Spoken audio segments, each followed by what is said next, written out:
Assalamualaikum warahmatullahi wabarakatuh. Nama saya Syed Omar Ayub bin Syed Rahman. Saya dan juga rakan saya Muhammad Fazlul Karim akan membincangkan tentang satu tajuk, iaitu Islam Mega Magazine and the Application in Islamic Finance. 5 magazine yang terbesar, iaitu magazine ke-6, magazine ke-9, magazine ke-15, magazine ke-20 dan magazine ke-24.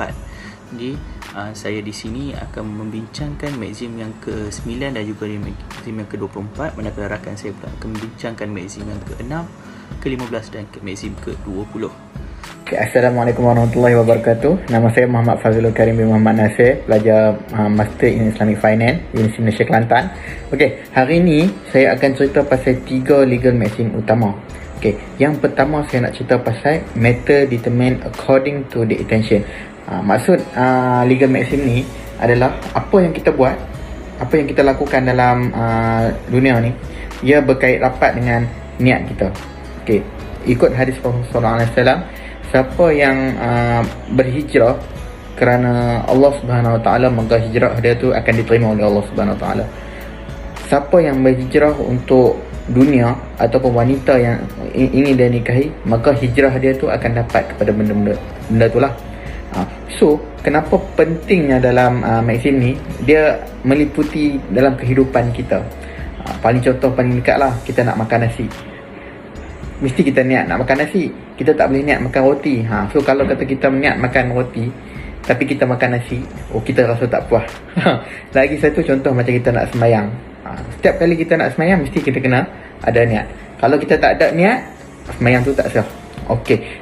So dalam legal magazine ni, dia nak cerita kat kita bahawa niat tu paling penting dalam apa-apa amalan kita. So supaya amalan kita, setiap perbuatan kita tu Allah terima. Okey. So contoh aplikasi dalam legal magazine ni, contohlah aplikasi dalam legal magazine ni, yang paling kita selalu tengok dalam perundangan Malaysia, perundangan Islam lah. Okay, contoh kalau kata ada orang tu datang, tiba-tiba dia terbunuh seorang kawan dia, tapi dia bunuh tanpa niat. So legal magazine ni dia akan menjalankan, bukan tugas lah, dia predetermine the consequences lah. Maksudnya, so sekiranya orang tu dia terbunuh orang lain tanpa ada niat untuk membunuh, dia tidak dikira pembunuh lah. Contoh lah, dia datang nak bagi pisau, tiba-tiba kawan tu jalan-jalan tersadung batu, tercucuk pada perut dia, lalu mati. So orang yang bawa pisau tu, niat dia bukan nak main bunuh orang tu, tapi dia main dalam hajat nak bagi balik pisau yang dia pinjam, mungkin insyaAllah. Lagi satu contoh yang paling kita senang lihat, contohlah kita jalan-jalan jumpa beg duit orang. Okey, ataupun jumpa telefon lah, jumpa iPhone. So sekiranya kita ambil phone tu dengan niat untuk cari balik orang yang kita jumpa, sekiranya berlaku kerosakan dekat handphone tu, bukan tanggungjawab kita. Kita jumpa handphone tu, kita balai lah, bagi kat polis ke, so detect lah siapa punya handphone kan. So at least niat kita bukan untuk ambil barang tu. Tapi kalau kata kita jalan-jalan jumpa iPhone, ataupun kita pergi semayang dekat masjid jumpa telefon, kita ambil dengan niat kita nak buat hak kita, so kita akan di dalam kategori sebagai perampas lah. Sekiranya orang handphone tadi, dia jumpa balik handphone tu ada dekat kita, sekiranya sebarang kerosakan dalam handphone tu, dia adalah tanggungjawab kita. Kenapa? Kita dah dikira sebagai perampas lah. Sebab apa? Sebab niat kita nak ambil barang tu sebagai hak kita. So apa yang penting untuk legal magazine ni adalah niat. Okay, so contoh dalam kewangan Islam lah, yang paling famous dalam aplikasi kewangan Islam, deferred payment lah, ataupun kita panggil BBA. So orang selalu cakap, beli kereta ni macam riba lah, cakap Islamic Finance, tapi interest melampau-lampau. Okey, sebenarnya tak. Bila dalam aplikasi Islamic Finance, kita nak beli, takkanlah kita nak beli kereta harga RM50,000, RM60,000 bayar cash. Mana kita nak ambil duit? So nak mempermudahkan kita untuk memiliki aset, so Islamic scholar dalam bidang perbankan kewangan Islam ni, dia underlie satu kontrak which is yang kita kenal sebagai BBA. Ataupun dalam bahasa Inggeris dia deferred payment, dalam bahasa Melayunya bayaran angsuran. Tapi BBA dia berbeza sikit, di mana kalau konvensional, riba yang dikenakan tu adalah ke atas total amount loan tu. Tapi dalam BBA, barang yang kita beli tu bank beli dulu, tapi dia jual balik dekat kita atas harga yang tinggi sikit. Kenapa? Sebab on deferred payment, maksudnya kita tak bayar duit cash kat bank, kita bayar secara beransur-ansur. So bank kenakan tinggi sikit lah harga kereta tu. Sebab apa? Yalah, hari ni kita beli harga RM50,000, esok harga tu berapa ribu, dah lah kita bayar bulan-bulan. So ini the effect of time value of money. Okay, contoh yang kedua yang saya bagi dalam kewangan Islam lah, wakalah lah. Contoh kita pergi ke bank, kita nak jumpa ejen takaful ataupun ejen rumah lah. Okay, konsep wakalah sangat penting. Kenapa? Sebab sekiranya ejen tu dia berniat untuk membeli barang tu untuk bagi pihak kita, so kita tak jumpa ejen, kita tak jumpa property owner, ataupun kita tak jumpa orang yang nak jual benda tu. So ejen yang akan menjadi orang tengah kepada kita. Sekiranya niat ejen tu beli barang tersebut adalah untuk kegunaan dia ataupun untuk jadi aset dia, so dia tidak dikira aset kita, maksudnya wakalah tu terbatal kat situ. Tapi kalau katakanlah ejen tu berniat sebagai wakil kita untuk beli barang tu kepada kita, maka aset tu akan jadi hak milik kita. So setiap perbuatan kita yang paling penting sekali adalah niat. Innamal a'malu bilniat. Okay, so settle satu legal maxim. So maxim ni sangat penting dalam kehidupan kita. So apa-apa yang kita nak buat, cubalah kita try niat kepada Allah Subhanahu Wa Taala. Semoga setiap amalan kita menjadi ibadah. Okay, saya akan membincangkan maxim nombor 9, iaitu certainty is not overcome by doubt.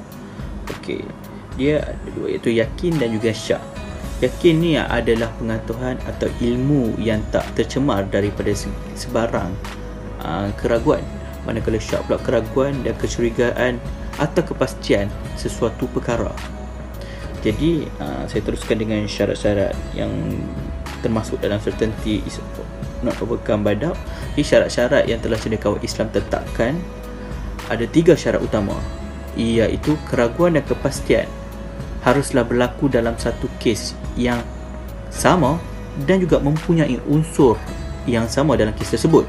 Yang kedua, keraguan dan kepastian tidak akan berlaku dalam masa yang sama kerana ia tidak logik jika ianya berlaku. Dan seterusnya, atau yang terakhir, yang ketiga, ia seharusnya akan berlaku akibat jika perundangan ini diaplikasikan dalam kes tersebut. Authority maxim ke-9 punya 2, iaitu daripada Al-Quran dan juga Al-Hadis. Daripada Al-Quran pula dia memiliki 3 potongan ayat. Yang pertamanya surah Yunus ayat ke-36, kedua surah An-Nisa ayat 157 dan juga surah An-Nisa juga, tapi ayat 100 ke-58. Kita akan memperdengarkan potongan ayat ini. Dipersilakan. وَمَا يَتَّبِعُ أَكْثَرُهُمْ إِلَّا ظَنًّا إِنَّ الظَّنَّ لَا يُغْنِي مِنَ الْحَقِّ شَيْئًا إِنَّ اللَّهَ عَلِيمٌ بِمَا يَفْعَلُونَ وَقَوْلِهِمْ إِنَّا قَتَلْنَا الْمَسِيحَ عِيسَى ابْنَ مَرْيَمَ رَسُولَ اللَّهِ وَمَا قَتَلُوهُ وَمَا صَلَبُوهُ وَلَكِنْ شُبِّهَ لَهُمْ وَإِنَّ الَّذِينَ اخْتَلَفُوا فِيهِ لَفِي شَكٍّ مِّنْهُ مَا لَهُم بِهِ مِنْ عِلْمٍ إِلَّا اتِّبَاعَ الظَّنِّ وَمَا قَتَلُوهُ يَقِينًا بَلْ رَفَعَهُ اللَّهُ إِلَيْهِ وَكَانَ اللَّهُ عَزِيزًا حَكِيمًا. Jadi ayat Yunus, surah Yunus ayat ke-36 itu bermaksud, dan kebanyakan mereka tidak mengikuti kecuali persakaan sahaja. Sesungguhnya persakaan itu tidak sedikit pun berguna untuk mencapai kebenaran. Sesungguhnya Allah Maha mengetahui apa yang mereka kerjakan. Terjemahan surah An-Nisa ayat 157 dan 158. Dan juga disebabkan dakwaan mereka dan mengatakan, sesungguhnya kami telah membunuh Al-Masih Isa ibni Maryam Rasulullah. Padahal mereka tidak membunuhnya dan tidak memalangnya di kayu palang salib, tetapi diserupakan bagi mereka orang yang mereka bunuh itu seperti Nabi Isa. Dan sesungguhnya orang-orang yang telah berselisih faham mengenai Nabi Isa, sebenarnya mereka berada dalam keadaan syak, ragu-ragu tentang menentukan pembunuhannya.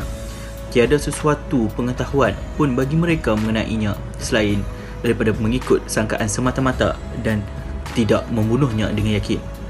Ayat 158 pula bermaksud bahkan Allah telah mengangkat Nabi Isa kepadanya dan Allah Maha Kuasa lagi Maha Bijaksana.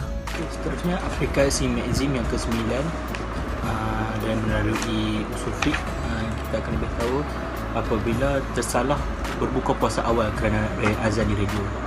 Okey, bahawa kita sedia maklum berpuasa ini adalah menahan lapar dan dahaga, dan perkara yang membatalkannya daripada terbit matahari hinggalah terbenamnya matahari. Jadi hal ini apabila berlakunya tersalah berbuka puasa awal kerana azan di radio, kita dapat tahu bahawasanya berpuasa ataupun habisnya buka puasa itu ataupun habisnya waktu berpuasa itu adalah bukanlah dengan laungan azan yang dilaungkan oleh muazzin, tetapi bila berbenang putih menjadi berbenang hitam,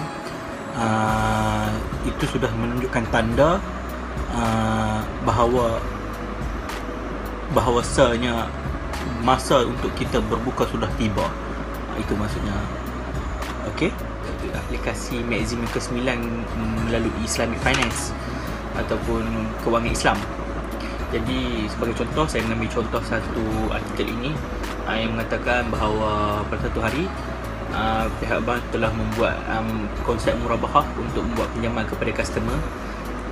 Jadi pada satu hari pihak bank menginginkan pembuktian untuk transaksi yang telah dibayar oleh customer ini pada bulan itu, dan pada masa yang sama customer itu tidak dapat menunjukkan bukti pembayaran kepada pihak bank, dan juga pihak bank tidak mempunyai rekod yang bahawasanya customer itu telah membawa pembayaran pada masa itu. Jadi dengan terjadinya perkara ini mengatakan bahawasanya tetap pada bulan itu pihak customer itu berhutang kepada pihak bank. Okey, so Maxim yang seterusnya saya nak cerita hari ni pasal Maxim yang nombor 20 lah. So Maxim nombor 20 ni dia bunyi macam ni. Harmful should not be inflicted. Maksudnya perkara-perkara yang membahaya kepada diri kita, kita kena buang. So apa-apa aktiviti yang menyebabkan bahaya kepada diri kita, kita kena elakkan lah. Sebab apa? Sebab benda ni mengancam nyawa. Okey, so ada satu ayat Quran bunyi macam ni, lebih kurang lah. Wala tulqu bi aidikum ila tahlukah. Janganlah kamu meletakkan diri kamu dalam kebinasaan. So ayat ni jelas bagi tahu kita janganlah kita buat satu-satu yang memberikan ancaman kepada nyawa kita. Sebab apa? Sebab nyawa ni precious lah, Allah bagi kepada kita untuk jaga.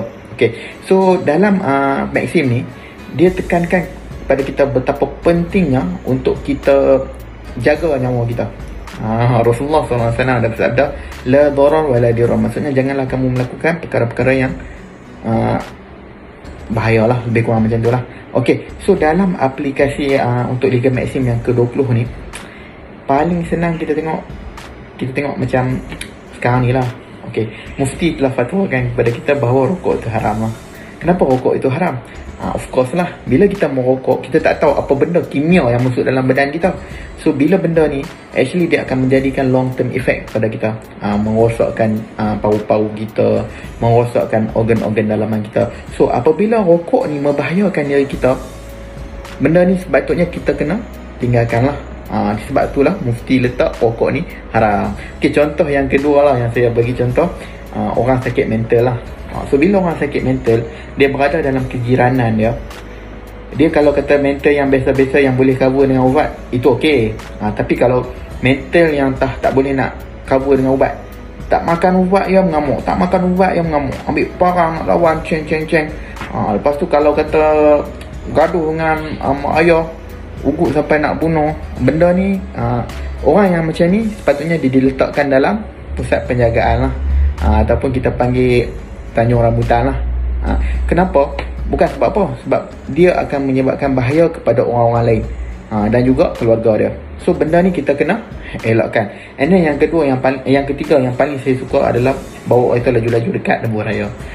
So benda ni kita tak boleh nak ambil, kita nampak alah mudah ya nak speed dekat atas highway, tapi sepatutnya kita kena elak. Kenapa? Bila membawa lebih pada speed limit, ia akan menyebabkan bahaya kepada nyawa kita, satu. And then yang kedua, nyawa kepada pengguna jalan raya yang lain. So benda ni Allah larang kita lah, supaya kita tak memberi keburukan ataupun kebinasaan kepada diri kita sendiri dan juga kepada orang lain. Okey, dalam aplikasi Islamic Finance, okey, ini kita nak tengok contoh paling saya suka cerita adalah riba lah. So riba ni adalah manfaat dia sikit sangat lah compare dengan keburukannya. Kenapa? Yang pertama, dia akan menyebabkan kita stres, kita rasa kenapa? Kita pinjam sikit tapi kita kena bayar. So benda ni akan memberi tekanan kepada peminjam, lantas dia akan menyebabkan peminjam tu jadi tekanan lah. So tak best dengan kehidupan dia, kadang-kadang menyebabkan orang tu sampai bankrupt. Kenapa? Riba ni adalah satu benda yang Allah telah jelas larang dalam Al-Quran sendiri. Janganlah sekali-kali kamu mendekati riba. Sebab apa? Bila kita mengamalkan riba, kita pun hidup kita tak tenang. Nak kena fikir tiba-tiba charge. Ini paling aplikasi yang paling seronok kita boleh tengok, yang paling real life dalam kehidupan kita adalah Along. So PPIM kan, duk asyik lawan Along kan. Kenapa? Bila Along ni dia bagi pinjam, dia akan kena kau punya riba dekat peminjam. So bila peminjam tak boleh nak bayar, depa pun nak juga duit tu, depa ugut lah, nak bunuh lah, timbah cat merah lah. So benda ni adalah benda yang kita tak patut amalkan lah. Sebab apa? Sebab kehidupan kita dah jadi tak aman. So bila kehidupan tak jadi aman, dia akan menyebabkan harmful thing lah, benda yang membahaya kepada diri kita. So kadang-kadang bila hutang yang terlampau banyak disebabkan riba ni, ia akan menyebabkan kita berfikiran tidak waras. Dan ada contohlah orang bukan Muslim pun, bila dia terlibat dengan riba sampai sanggup membunuh diri dan sebagainya. Sebab apa? Sebab kita punya mental health ada tahap dan takat dan limit dah. Okey, yang kedua aplikasi dalam Islamic Finance yang saya nak cerita pasal defect of parcel. Okey, kita ada undang-undang tau. Bila kita beli barang, contohlah kita beli kereta. Bila kita beli kereta, sekiranya kereta tu dicerita kat kita elok, and then balik tengok rosak. So undang-undang kita menyebut kita boleh ada hak untuk pergi tukar. Ni macam warranty lah. So bila katakanlah barang itu rosak, dia akan menyebabkan bahaya lah. Bayangkan kalau kita beli kereta, brake tak boleh nak makan, bawa laju-laju tekan brake tak mau. So benda defect ni kita tak boleh jual, kita kena bagi yang okey. Sebab apa? Sebab dia boleh memberi harmful effect kepada pengguna. Bayangkanlah kereta, beli kereta, lepas tu brake tak makan, habis. Beli motor, tekan kelas tak masuk. So dia akan membahayakan pengguna. So benda ni kita punya ekonomi, dalam kita panggil KPDNKK lah, telah menetapkan guideline bahawa setiap barang kalau ada defect kena check dan kena bagi, kalau kata ni kita kena bagi tukar. Okay, yang kedua, price hiking and hoarding. Yang ni nak bagi naik harga. Kita selalu dengar kalau kata minyak tak ada, minyak naik harga, semua pakat sembunyi minyak. Sembunyi minyak, lepas tu nak bagi tunggu harga minyak naik. Lepas tu sebab nak create demand and supply. Sebab apa? Bila supply kurang, bila supply kurang, demand naik, automatically harga akan naik. So benda-benda ni dipraktikkan dalam ekonomi yang kita panggil bad economy lah. So bila bad economy ni, kenapa dia buat macam tu? Sebab dia nak dapatkan keuntungan lebih. So benda ni dilarang dalam Islam. Allah larang kepada kita untuk sembunyi barang semata-mata nak meningkatkan harga barang tersebut supaya kita boleh dapat extra gain daripada aktiviti kita. So benda ni tak boleh. So kita dalam Malaysia pun ada undang-undang sembunyi hoarding barang ni. So kalau kata dapat tahu dekat KPDNKK, kedai tu akan kena saman lah. So tak boleh. Ini dalam aplikasi kewangan Islam. Okey, yang seterusnya, yang terbaru lah, yang BNM yang sekarang ditekankan pasal AMLA. Tahu tak apa itu AMLA? AMLA ni short form kepada Anti Money Laundering and Financing of Terrorism. Kenapa? kita dalam perbankan, kita terima banyak duit. Kadang-kadang source of duit tu, dana tu, punca dana tu kita tak tahu daripada mana, luar negara, overseas dan sebagainya. So kadang-kadang customer kita menipu kita lah. Oh, duit ni daripada sumber yang halal dan sebagainya. Padahal duit tu bukan daripada sumber yang halal. Duit tu daripada pemerdagangan manusia, dadah, penjualan dadah, lepas tu penjualan senjata api, support pengganas dan sebagainya. So benda-benda ni bank negara telah mengketatkan lagi lah supaya apa? Supaya untuk menghalang daripada aktiviti-aktiviti ini berlaku. Kenapa aktiviti-aktiviti ini perlu dihalang? Sebab dia akan menyebabkan keruntuhan komuniti. Contoh kalau katakanlah berlaku pemandangan manusia, so peningkatan pelacuran dan sebagainya dalam negara kita akan meningkat lah. So bila benda ni meningkat, masalah sosial dalam kehidupan kita akan meningkat juga lah. So benda ni patut dihalang. And then yang kedua, anti-financial terrorism lah. So kita dengar pasal Taliban dan sebagainya. So benda ni akan memberi bad effect, bad image kepada negara-negara Islam, orang Islam tu sendiri. So untuk halang benda ni daripada berlaku, bank negara ketatkan lagi akta dia. So maka dengan itu muncullah akta AMLA ni.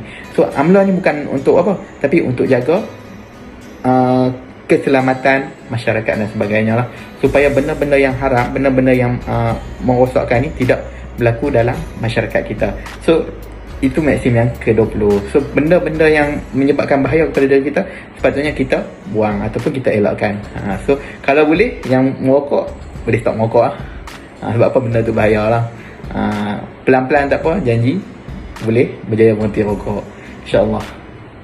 Untuk mazim yang terakhir, iaitu mazim ke-24 ataupun custom is an arbiter, atau dalam bahasa Arabnya iaitu al-adah muhakkam, yang bermaksud al-adah ini dari segi bahasa yang bermaksudnya kembali.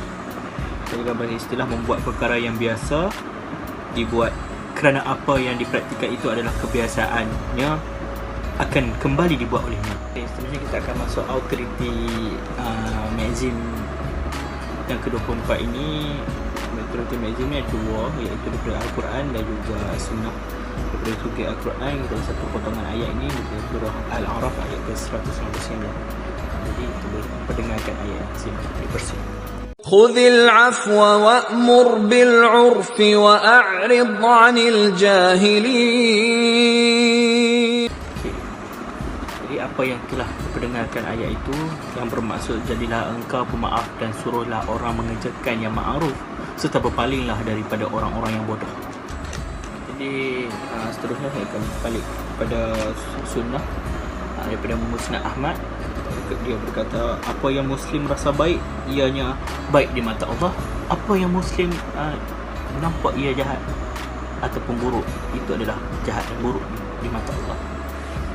Di mazim yang ke-24 ini berdasarkan usul fiqh. Jadi menjual tanpa mengetahui berapa currency ataupun berapa mata wang itu. Sebagai contoh, ada seorang Malaysia ni menjualkan sesuatu, membayar sesuatu perkara, membayar sesuatu bahan ataupun benda yang dibeli di luar negara, tetapi harganya $100,000 sebagai contoh. Tapi dia di reject ataupun ditolak pembeliannya atau pembayarannya itu kerana disebabkan beliau menggunakan mata wang ataupun nilai wang ringgit Malaysia. Jadi disebabkan itu, seller itu menolak barang-barang yang yang dibeli, yang akan dibeli oleh rakyat Malaysia itu. Okey, seterusnya saya akan pergi kepada magazin yang authority magazin yang ke-24 ini, authority magazin mengenai Islamic Finance. Sebagai contohnya adalah satu artikel ini, menjual rumah tanpa memberitahu apa-apa. Jadi sebagai contoh, kita melalui transaksi dalam Islam, hanya pembeli dan juga penjual saja, tak ada komuniti untuk membeli dan menjual. Jadi tidak ada apa-apa masalah jika untuk membeli dan menjual rumah itu. Tetapi jika berlakunya satu penipuan, jadi ia tidak boleh dijual jika benda yang dia jual itu bukannya daripada harta dia sendiri. ataupun barang yang dijual itu adalah barang yang dipinjam dan dijual kepada orang lain, itu tidak boleh. Itu permasalahan yang berlaku.